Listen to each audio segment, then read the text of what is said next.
Pernahkah Anda membayangkan makhluk hidup yang bisa tumbuh sepanjang mobil kecil di dalam tubuh manusia? Selamat datang di dunia Dipilobatrium latum, cacing pita ikan raksasa yang menyimpan kisah evolusi, adaptasi, dan siklus hidup yang menakjubkan. Nah, perjalanan menakjubkan ini dimulai di perairan tawar. Telur-telur mikroskopis Dipilobatrium latum menetas, melepaskan larva kecil yang dikenal sebagai Corasidium. Larva ini berenang bebas, menunggu takdirnya untuk ditelan oleh krustasea kecil seperti Copepoda. Di dalam tubuh Copepoda, Corasidium bermetamorfosis menjadi larva prosarkoid. Inilah tahap pertama dalam rantai makanan yang kompleks. Namun, petualangannya belum berakhir di sini. Ketika Copepoda yang terinfeksi dimakan oleh ikan air tawar kecil, larva prosarkoid bermigrasi ke otot ikan dan berkembang menjadi larva plerokarkoid atau sparganum. Ikan ini kini menjadi inang perantara keduanya. Siklus berlanjut ketika ikan yang lebih besar memangsa ikan kecil yang terinfeksi. Larva plerokarkoid tetap hidup dan menular di dalam otot ikan predator yang lebih besar ini. Dan disinilah manusia berperan.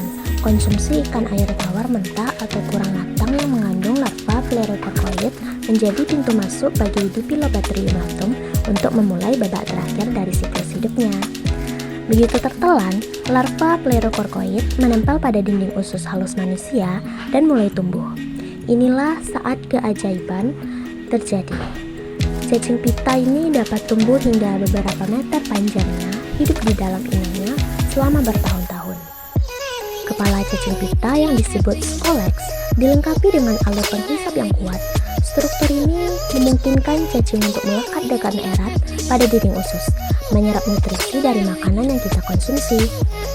Tubuh cacing pita dewasa terdiri dari banyak segmen yang disebut proglotid. Segmen-segmen yang lebih tua di bagian belakang mengandung telur-telur yang matang. Segmen-segmen ini secara berkala dilepaskan dari tubuh cacing dan dikeluarkan bersama tinja, memulai siklus baru jika mencapai air tawar. Siklus hidup Dipilobatrium latum adalah contoh luar biasa tentang bagaimana parasit beradaptasi untuk bertahan hidup melalui serangkaian inang yang berbeda, dari telur mikroskopis hingga cacing raksasa di dalam usus manusia. Setiap tahap memiliki peran yang penting. Lalu, bagaimana kita melindungi diri dari tamu yang tak diundang ini? Jawabannya sederhana, yaitu dengan perlu masak ikan air tawar hingga matang sempurna. Pemanasan yang tepat akan membunuh larva plerokarkoid, memutus siklus infeksi. Bagi penggemar hidangan ikan mentah seperti sushi atau sashimi, penting untuk memastikan bahwa ikan berasal dari sumber yang terpercaya dan telah diproses dengan benar untuk membunuh parasit. Kisah Dipilobatrium latum mengingatkan kita akan kompleksitas alam dan pentingnya kebersihan serta praktik pengolahan makanan yang aman. Meskipun ukurannya mengesankan, pemahaman tentang siklus hidupnya memberi kita kekuatan untuk menghindarinya. Jadi, lain kali jika Anda menikmati hidangan ikan, ingatlah perjalanan luar biasa dari cacing pita raksasa ini. Alam memang penuh dengan kejutan yang menakjubkan.